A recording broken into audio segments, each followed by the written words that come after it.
이제 뭐 성완종 회장은 돌아가셨기 때문에 네. 이게 뭐 검찰 수사에서 유죄로 입증되냐 무죄로 입증되냐는 전혀 별개의 문제입니다. 이미 한일간지가 성완종 회장 인터뷰 내용을 폭로했을 때 국민들이 어떻게 받아들이겠냐?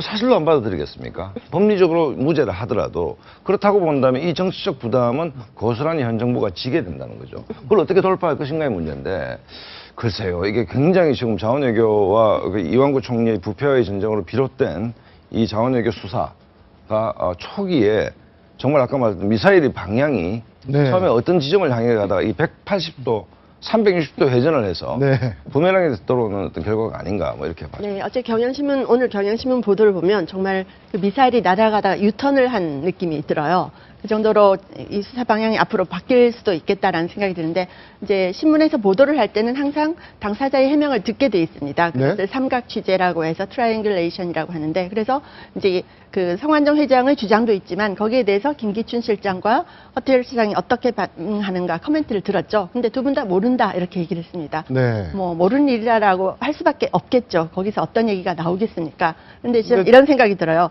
권력이라는 게 결국은 게임 아닙니까? 결국 권력에서는 상황이 있을 뿐 어떤 선악이 있다고 보기는 힘든 것 같습니다.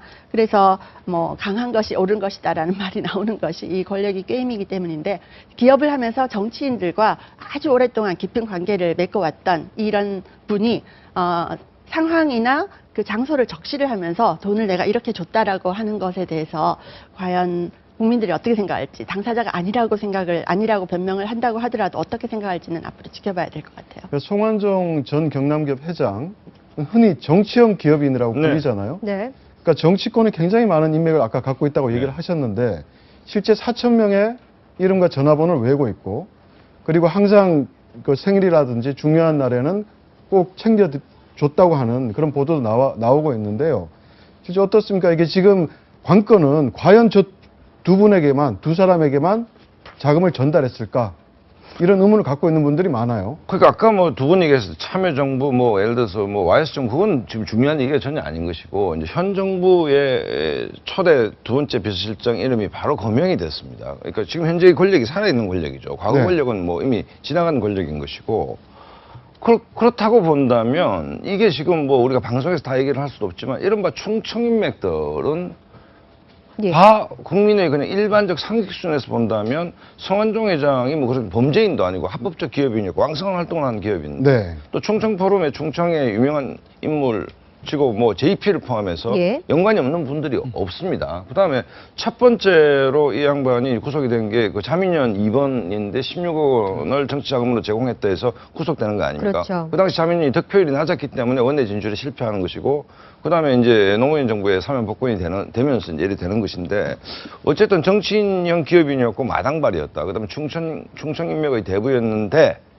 이제 그거는 그거고 그다음에 이제 오늘 아침에 이제 아까 말씀드린 이분이 돌아가시기 직전에 경향신문과 인터뷰를 했다는 내용 아닙니까? 그 내용에서 네. 충격적 내용이 나왔기 때문에 그게 전부인 것인지 또 있는 것인지 아니면 유수 내용이 뭐가 있는 것인지는 모르겠으나 현재 나와 있는 사실만 보더라도 현 정부에는 엄청난 부담이 되는 것이죠, 사실은. 저는 네. 근데 이 기사를 보면서 궁금했던 게, 자, 억울함을 호소하는 기자회견을 했고, 그리고 숨지기 직전에 이름이 들어간 어떤 전화 인터뷰를 했습니다. 그렇다면 검찰에서 나가서 혹은 다른 방식을 통해서 이런 이름을 발설할 수도 있지 않았을까? 자신이 유리해지기 위해서였다면 왜 네. 이런 선택을 그러니까 뒤집겠을까요? 저도 사실 그게 궁금한 건데 아까도 제가 그런 말씀 얼핏 들었는데 참여정부 때도 2번을 살아났거든요. 네. 2번을 특사를 받는다는 건 사실 현실적으로 쉬운 일이 아니에요. 한 정부 안에서. 네, 네. 또 2번 다. 그것도 하나는 공천비리 사건이고 공천원금 사건이고 또 하나는 그 횡단도 의혹 규발이라고 노무현 정부 말기에 굉장히 큰 어떤 게이트성 사건이었음에도 불구하고 살아났단 말입니다.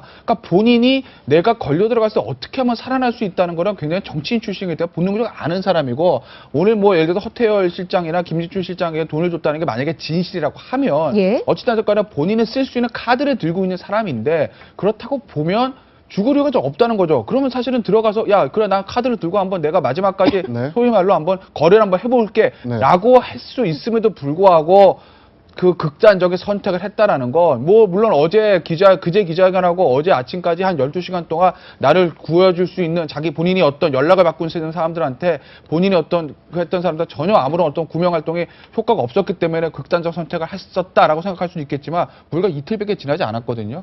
충분히 시간적 여유가 있었는데 본인이 이렇게 극단적 선택을 했다는 거, 본인 입장에서는 내가 죽음으로써 뭔가 어떻게, 글쎄요, 이게 뭐 적절한 표현인지 모르겠지만, 더 어떤 큰 거를 뭐 지키려고 했다, 뭐 이런 생각도 좀 가능할 것 같아요.